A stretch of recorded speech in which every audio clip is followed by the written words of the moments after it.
نحمدہ و نصلی علی رسولہ الکریم اما بعد فاعوذ باللہ من الشیطان الرجیم بسم اللہ الرحمن الرحیم۔ تعریفات کے لائق اللہ رب العزت کی ذات مقدسہ ہے، درود و سلام کے لائق محمد رسول اللہ صلی اللہ علیہ وآلہ وسلم کی ذات مقدسہ ہے۔ اسلام ایک مکمل دین ہے جس کے بارے میں صحابہ رضوان اللہ علیہم اجمعین فرماتے ہیں کہ نبی علیہ الصلوۃ والسلام نے فجر کی جماعت کروائی اور فجر سے لے کر ظہر تک خطبہ ارشاد فرمایا، پھر ظہر کی نماز پڑھائی اور ظہر سے لے کر عصر تک خطبہ ارشاد فرمایا، اس کے بعد نماز عصر پڑھانے کے بعد شام تک خطبہ ارشاد فرمایا اور نماز مغرب کے بعد عشاء تک خطبہ جمعہ ارشاد فرمایا، اور فرمایا قیامت تک کے لیے ہونے والے جتنے بھی معاملات ہیں ان سب کا نبی علیہ الصلوۃ والسلام نے ذکر فرما دیا۔ تو جس نے یاد رکھنا تھا یاد رکھا، جس نے بھولنا تھا وہ بھول گیا۔ تو اسلام ایک مکمل دین ہے۔ اب سوال یہ ہے کہ یہ کب تک کے لیے مکمل ہے؟ اگر تو ہم یہ سمجھتے ہیں کہ یہ مکمل ہے پھر تو ہمیں آگے بڑھنے کی ضرورت ہے، اور اگر ہم اسی بات پر اگر متفق نہیں ہیں کہ یہ مکمل نہیں ہے تو پہلے ہمیں اپنے ایمان کا جائزہ لینا چاہیے۔ تو قیامت تک کے لیے جو معاملات ہیں ان کے بارے میں پیغمبر علیہ الصلوۃ والسلام نے فرما دیا۔ جو قیامت کے قریب ہونے والے معاملات ہیں ان کے بارے میں پیغمبر علیہ الصلوۃ والسلام نے ارشاد فرما دیا، جو پتہ نہیں کب قائم ہوگی، کتنا عرصہ ہے اس کے درمیان۔ تو کیا ایسا ہو سکتا ہے کہ نبی علیہ الصلوۃ والسلام کی وفات کے بعد فوراً بعد جو معاملہ پیش آنے والا ہے اس کے بارے میں نبی علیہ الصلوۃ والسلام نے نہ فرمایا؟ یہ ہو سکتا ہے اور دین بھی مکمل ہو؟ کیا ایسا ہو سکتا ہے کہ نبی علیہ الصلوۃ والسلام اپنے بعد جو معاملہ ہونے والا ہے اس کے بارے میں لوگوں کو آگاہ نہ کریں، اور لوگ جو ہیں وہ آپس میں نعوذ باللہ لڑنا جھگڑنا شروع کر دیں؟ کیا یہ ہو سکتا ہے؟ اگر آپ کا ذہن یہ ہے تو پھر اپنے ایمان کی خیر منائیے، پھر آپ کا ایمان اس بات پر ہے ہی نہیں کہ اسلام مکمل ہوا ہے۔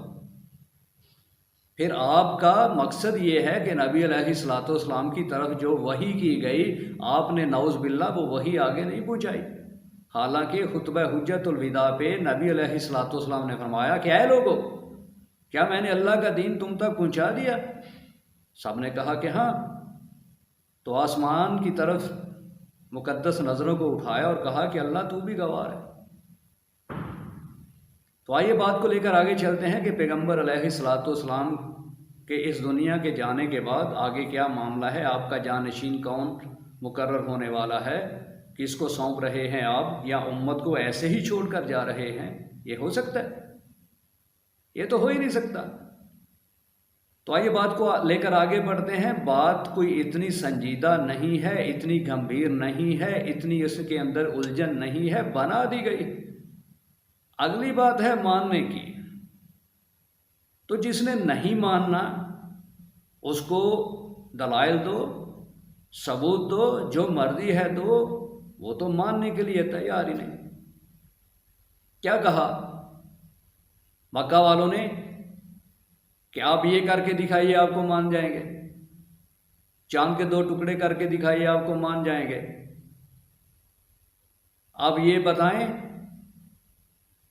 یہ بتائیں۔ تو سب کچھ کر کے دکھانے کے باوجود جواب کیا آتا تھا کہ نہیں ماننا۔ تو جب انسان اس بات پہ آ جاتا ہے، کچھ بھی ہو جائے، کیسا بھی ہو جائے، کس طرح کے ثبوت آ جائیں، کس طرح کے معاملات آ جائیں، تو ماننا ہی نہیں ہے تو اس کا کوئی حل نہیں ہے، نہ ہی آج تک کوئی نکال سکا ہے۔ تو ایک ہی بات کو اگر لے لیا جائے پیغمبر علیہ الصلوۃ والسلام کی تو معاملہ یہیں پہ حل ہو جاتا ہے، لیکن معاملہ کو حل کرنا ہے، وہ کیسے حل کرنا ہے؟ ابو بکر صدیق رضی اللہ تعالیٰ عنہ کی مقدس ذات فرماتی ہیں کہ نبی علیہ الصلوۃ والسلام کا معمول تھا کہ فجر کی نماز کے بعد لوگوں سے پوچھا کرتے کہ آیا کسی نے خواب دیکھا؟ فرمایا ایک آدمی نے خواب دیکھا اور اس نے کہا کہ اللہ کے نبی علیہ الصلوۃ والسلام میں نے آج رات ایک خواب دیکھا ہے۔ کیا؟ میں نے آسمان سے ترازو اترتا ہوا دیکھا، اور جب وہ زمین پر آتا ہے تو نبی علیہ الصلوۃ والسلام کو اور ابو بکر صدیق رضی اللہ تعالیٰ عنہ کو ترازو میں تولا گیا، تو ہوتا کیا ہے کہ نبی علیہ الصلوۃ والسلام بھاری ہیں۔ اب عمر فاروق اور ابو بکر صدیق رضی اللہ تعالیٰ رضوان اللہ علیہم اجمعین کو تولا گیا، تو ابو بکر صدیق رضی اللہ تعالیٰ عنہ کا جو ہیں وہ بھاری ہیں۔ اب عمر فاروق اور عثمان غنی رضی اللہ تعالیٰ عنہ کو تولا گیا، تو عمر فاروق رضی اللہ تعالیٰ عنہ بھاری ہیں۔ تو جب نبی علیہ الصلوۃ والسلام کی مقدس ذات نے یہ احادیث، یہ خواب سنا، سننے کے بعد کیا فرمایا؟ خلافت نبوت، کہ یہ خلافت ہے جو نبوت کے طرز پر آپ کو بتائی گئی ہے۔ تو یہاں سے کیا ملتا ہے کہ پہلے خلیفہ کون؟ ابو بکر صدیق، دوسرے عمر فاروق، اور تیسرے عثمان غنی رضی اللہ تعالیٰ عنہ۔ یہ تو دنیا میں ہی بتا کر چلے گئے، تو بات تو اتنی ہی کافی ہے۔ لیکن بات کو لے کر آگے بڑھتے ہیں۔ خود حضرت علی رضی اللہ تعالیٰ عنہ کی مقدس ذات کیا فرماتی ہیں؟ فرماتی ہیں کہ میں نے پیغمبر علیہ الصلوۃ والسلام سے پوچھا کہ آپ کے بعد آپ کا جانشین کون ہوگا، تو فرمایا ابو بکر۔ اب آئیے بات کو لے کر آگے بڑھتے ہیں۔ عبداللہ بن عمر رضی اللہ تعالیٰ عنہ فرماتے ہیں کہ ہم پیغمبر علیہ الصلوۃ والسلام جب زندہ تھے، آپ کی موجودگی میں آپ کے سامنے یہ بولا کرتے تھے، یہ بیان کیا کرتے تھے، کیا کہ آپ کے بعد جو آپ کا جانشین ہوگا وہ ابو بکر صدیق رضی اللہ تعالیٰ عنہ ہوگا، اس کے بعد جو جانشین ہوگا وہ عمر فاروق رضی اللہ تعالیٰ عنہ، اس کے بعد جو جانشین ہوگا وہ عثمان غنی رضی اللہ تعالیٰ عنہ۔ تو یہ تو زندگی میں ہی بتا رہے ہیں پیغمبر علیہ الصلوۃ والسلام اپنے صحابہ رضوان اللہ علیہم اجمعین کو کہ میرے بعد خلیفہ کون ہوگا۔ تو آئیے بات کو لے کر آگے بڑھتے ہیں۔ جہاں سے بات کو بگاڑا گیا ہے، جہاں سے بات کو رنگا گیا ہے، وہ کہاں سے؟ فرمایا کہ ابن عباس رضی اللہ تعالیٰ عنہ کی مقدس ذات فرماتی ہیں کہ نبی علیہ الصلوۃ والسلام کے جب وصال کا وقت قریب تھا تو نبی علیہ الصلوۃ والسلام کے گھر میں بہت زیادہ لوگ جو ہیں وہ جمع تھے۔ تو پیغمبر علیہ الصلوۃ والسلام نے فرمایا کہ لاؤ میں تمہیں لکھ کر دے دوں۔ تو وہاں عمر فاروق رضی اللہ تعالیٰ عنہ کی مقدس ذات میں موجود تھی، تو انہوں نے کہا کہ ہمیں ضرورت نہیں ہے، ہمارے پاس اللہ رب العزت کی کتاب ہے۔ تو یہاں پر وہ فرماتے ہیں کہ ایک بات جو بڑی مشکل ہوئی وہ یہ تھی، وہ کیا کہ نبی علیہ الصلوۃ والسلام کو لکھنے نہیں دیا گیا۔ اب یہی ابن عباس رضی اللہ تعالیٰ عنہ فرماتے ہیں ایک صحابی رسول فرماتے ہیں کہ ابن عباس رضی اللہ تعالیٰ عنہ نے ذکر کیا جمعرات کو، اور جمعرات کا ذکر کرنے کے بعد اتنا روئے کہ آپ جہاں پر بیٹھے ہوئے تھے وہاں نیچے پتھر پڑے تھے، وہ آنسوؤں سے بھیگ گئے۔ اور فرمایا کہ جمعرات کا دن جو ہے، اس دن کیا ہوا، پیغمبر علیہ الصلوۃ والسلام کے گھر کے اندر بہت سارے لوگ موجود تھے۔ تو نبی علیہ الصلوۃ والسلام نے فرمایا، کیا فرمایا کہ لاؤ نوشتہ میں تمہیں لکھ کر دے دوں۔ اب یہاں پر ایک بات ہے، وہ یہ ہے جب یہ آواز نکالی تو کچھ جو صحابہ رضوان اللہ علیہم اجمعین تھے ان کے ذہن میں یہ آیا کہ کیا پیغمبر علیہ الصلوۃ والسلام دنیا چھوڑنے والے ہیں؟ اور یہی ذہن عمر فاروق رضی اللہ تعالیٰ عنہ کا تھا۔ تو کہا کہ ٹھہریے، آپ پر بیماری کی شدت ہے، آپ پر بیماری کی شدت ہے، اور آپ کو یہ شاک بہت گہرا تھا کہ کیا نبی علیہ الصلوۃ والسلام دنیا چھوڑنے والے؟ تو کچھ نے ایسا کیا، کہا کہ لاؤ لکھوا لیتے ہیں، اور کچھ نے کہا کہ نہیں۔ ان کا ذہن اس بات کو تسلیم کرنے کے لیے قاصر تھا کہ دنیا چھوڑنے جا رہے ہیں پیغمبر علیہ الصلوۃ والسلام۔ تو عمر فاروق رضی اللہ تعالیٰ نے کہا کہ آپ پر ابھی بیماری کا غلبہ ہے۔ تو ذہن کیا تھا کہ آپ نے ٹھیک ہو جانا ہے، آپ ٹھیک ہو جائیں گے، بعد میں لکھ لیں گے، ایسی کون سی بات ہے؟ تو فرمایا ابن عباس رضی اللہ تعالیٰ عنہ کی مقدس ذات نے کہ لکھا تو نہیں گیا لیکن وصیتیں کی 3، ان وصیتوں کو لکھنا تھا، لکھا تو نہیں گیا۔ پہلی وصیت کیا تھی کہ مشرکوں کو جزیرۃ العرب سے نکال دینا۔ دوسری وصیت کیا تھی کہ قاصد جو میرے پاس آتے ہیں میں ان کا ادب کرتا ہوں، احترام کرتا ہوں، میرے بعد تم نے بھی جو قاصد آتے ہیں، جو غیر قوموں کے لوگ آتے ہیں، ان کے ساتھ اچھا سلوک کرنا ہے۔ اور فرمایا تیسری بات میں بھول گیا، اب اگر کوئی سگ ہو جس کے ذہن کے اندر گندگی ہو، دلوں کے اندر گندگی ہو تو یہاں بیٹھ جائے کہ یہ کیا معاملہ ہے۔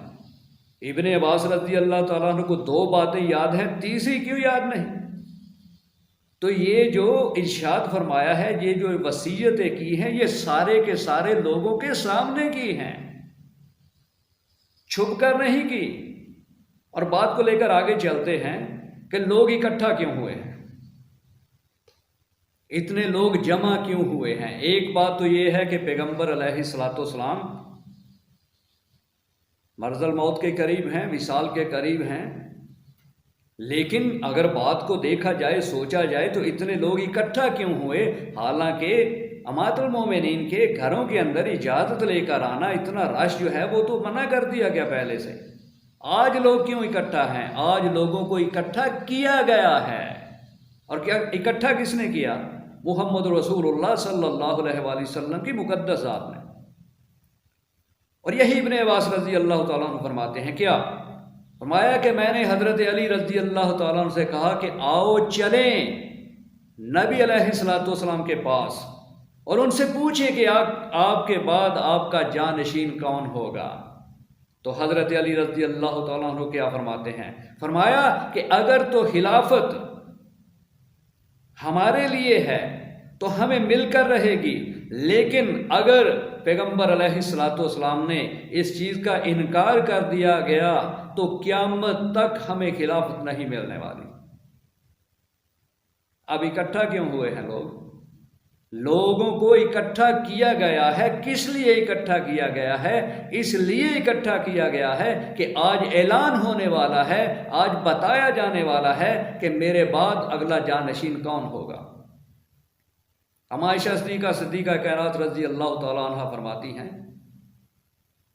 کہ نبی علیہ الصلوۃ والسلام نے اب یہ گواہی، یہ کیسی گواہی ہے؟ لوگ تو اکٹھا ہوئے ہیں، یہ وہ گواہی ہے کہ جن کی گود کے اندر پیغمبر علیہ الصلوۃ والسلام کا مقدس سر ہے اور وہاں سے خبریں آ رہی ہیں۔ یہ سب سے قریب کی خبر ہے۔ سب سے قریب کی خبر کیا ہے؟ فرمایا عائشہ صدیقہ کائنات رضی اللہ تعالی عنہا کی مقدس ذات نے کہ پیغمبر علیہ الصلوۃ والسلام نے مجھے فرمایا کہ اپنے باپ کو بلاؤ، ابو بکر صدیق رضی اللہ تعالیٰ عنہ کو، اور اپنے بھائی کو بھی بلاؤ۔ کس لیے؟ کیوں؟ ان سے کہو کہ ایک نوشتہ بھی لے کر آئیں اور ایک قلم بھی لے کر آئیں، تاکہ میں لکھ دوں اس پہ۔ کیا لکھ دوں؟ میں لکھ دوں کہ میرے بعد خلیفہ کون ہوگا، یہ لکھ دوں۔ کس خدشہ کے ڈر سے کہ کوئی ہرس کرنے والا ہرس نہ کرے، کوئی خواہش کرنے والا خواہش نہ کرے۔ پھر فرمایا کہ ہاں ٹھیک ہے، اگر کوئی خواہش کرے گا، کوئی ہرس کرے گا، کوئی لالچ کرے گا کہ میں خلافت کا ذمہ دار ہوں، تو میرا رب اس کو ہٹا دے گا، میرا رب اس کو دور کر دے گا۔ اور اگر کوئی لالچ کرے گا، خواہش کرے گا، خواہش کرنے والا، تو مومنین جو ہیں وہی اس کو قبول نہیں کریں گے۔ تو ایک احادیث مبارکہ آگے چل کر اور بیان ہوتی ہے، مناقبے ابو بکر صدیق رضی اللہ تعالیٰ عنہ کے اندر یہ احادیث مبارکہ درج ہے۔ جہاں سے یہ لوگ احادیث لیتے ہیں وہیں سے یہی حدیثیں آ رہی ہیں۔ جو پڑھے لکھے ہیں وہ میری باتوں کو سمجھ رہے ہوں گے، جو ضد میں ہیں وہ تو ضد میں رہیں گے۔ ابو جہل کو کتنے زیادہ معجزات دکھائے گئے لیکن وہ ماننے کے لیے تیار نہیں۔ آج عجیب قسم کی ایک ڈھینگا مشتی کشتی لگا دی گئی کہ بات کا بتنگڑ بنا دیا گیا، سیدھی سی بات کو اتنا الجھا دیا گیا۔ کوئی کہتے ہیں کہ ابو بکر صدیق رضی اللہ تعالیٰ عنہ کی خلافت، عمر فاروق، عثمان غنی رضوان اللہ علیہم اجمعین کی خلافت نبوت پر نہیں تھی؟ کوئی کہتا ہے کہ میں اس کو مانتے ہی نہیں ہوں، نہ مانو بھائی۔ ابو جہل بھی تو بہت کچھ نہیں مانا تھا، بہت سارے معجزات کو اس نے کچھ نہیں مانا، تو اس کے نہ ماننے سے، اس کے نہ ماننے سے نبوت پہ کیا اثر آیا؟ اس کے نہ ماننے سے صحابہ رضوان اللہ علیہم اجمعین کی زندگیوں پہ کیا اثر آیا؟ تو آج اگر کوئی کہتا ہے کہ میں نہیں مانتا، نہ مانو بھائی، زبردستی تھوڑی ہے۔ اگر تو نبوت واپس لے سکتے ہو تو لے لو، خلافت واپس لے سکتے ہو تو لے لو، نہ نبوت واپس لے سکتے ہو نہ خلافت واپس لے سکتے ہو۔ انہوں نے خلافت کرنا تھی، اللہ نے ان کو خلافت دی، پیغمبر علیہ الصلوۃ والسلام نے ان کو خلافت دی، وہ خلافت انہوں نے کی، خلافت کر کے وہ دنیا سے چلے گئے۔ اب جو ہوتا ہے کر لو، خلافت تمہاری مرضی کے مطابق ہونے والی نہیں ہے۔ فرمایا اما عائشہ صدیقہ کائنات رضی اللہ تعالی عنہا کی مقدس ذات نے کہ نبی علیہ الصلوۃ والسلام نے مجھے فرمایا کہ اپنے باپ کو بلاؤ، ابو بکر صدیق رضی اللہ تعالیٰ عنہ کو، اور اپنے بھائی کو بھی بلاؤ۔ جس طرح ان کو بلایا جا رہا ہے اسی طرح دوسرے لوگوں کو بھی بلایا گیا تھا۔ اور اعلان کیا ہونے والا ہے؟ دو باتوں کا اعلان تو آپ نے سن لیا ابن عباس رضی اللہ تعالیٰ عنہ کی زبانی، کہ مشرکوں کو جزیرۃ العرب سے نکال دینا، دوسرا قاصدوں کے ساتھ اچھا سلوک کرنا، اور تیسری بات کیا تھی؟ وہ یہ ہے، ساری باتوں کو تو لیجئے، خالی دل کے اندر بغض رکھ کر حق کو جھٹلاؤ گے تو کیا کر لو گے؟ آج تک جنہوں نے حق کو جھٹلایا ہے وہ کچھ کر سکے ہیں؟ نہ وہ کچھ کر سکے ہیں، نہ آج کے لوگ کچھ کر سکتے ہیں۔ تو فرمایا کہ بلاؤ اور ان سے کہو کہ ایک نوشتہ لے کر آئیں، ایک قلم لے کر آئیں، کہ میں لکھ دوں کیا کہ کوئی خواہش کرنے والا اگر خواہش کرے گا، کوئی ہرس کرنے والا اگر ہرس کرے گا، کوئی کہنے والا یہ کہے گا کیا کہ خلافت اس کا حق ہے، خلافت اس کا حق ہے، تو اللہ رب العزت اس کو ہٹا دے گا، مومنین بھی اس کو ہٹا دیں گے۔ تو میں اعلان کرنے جا رہا ہوں کیا خلافت اس کی ہے، آسمان کا رب بھی جس پر راضی ہے، زمین پر رہنے والے مومنین بھی جس پر راضی ہیں۔ وہ کون ہے؟ وہ ہے ابو بکر صدیق رضی اللہ تعالیٰ۔ تو کیا معاملہ ہے اس میں؟ خلافت اللہ کی، زمین اللہ کی، بندے اللہ کے، نبی علیہ الصلوۃ والسلام کی مقدس ذات اللہ کی، اللہ جو چاہے کرے۔ ہم کون ہوتے ہیں اس کے اندر دخل اندازی کرنے والے؟ اور ہمارے چاہنے سے ہوتا کیا ہے؟ آج تک انسان کے چاہنے سے کچھ ہوا؟ ہوتا وہی ہے، وما تشاءون الا ان یشاء اللہ، ہوتا وہی ہے جو اللہ چاہتا ہے۔ اللہ نے یہ چاہا، اللہ نے چاہنے کے بعد اللہ نے اپنے پیغمبر علیہ الصلوۃ والسلام کو یہ حکم دیا کہ اے محمد صلی اللہ علیہ وآلہ وسلم اعلان فرما دیجئے کہ آپ کے بعد آپ کی امت کا جانشین سب سے پہلا ابو بکر صدیق رضی اللہ تعالیٰ عنہ۔ تو پیغمبر علیہ الصلوۃ والسلام نے اعلان کر دیا۔ اب جس نے نہیں ماننا، کس کی بات نہیں ماننی؟ محمد رسول اللہ صلی اللہ علیہ وآلہ وسلم کی۔ اب جس نے ماننا وہ نہ مانے، لیکن وہ بات کو جھٹلا رہا ہے اللہ رب العزت کی، محمد رسول اللہ صلی اللہ علیہ وآلہ وسلم کی۔ بات کی سمجھ آئے تو ہاں ضرور کیجئے گا۔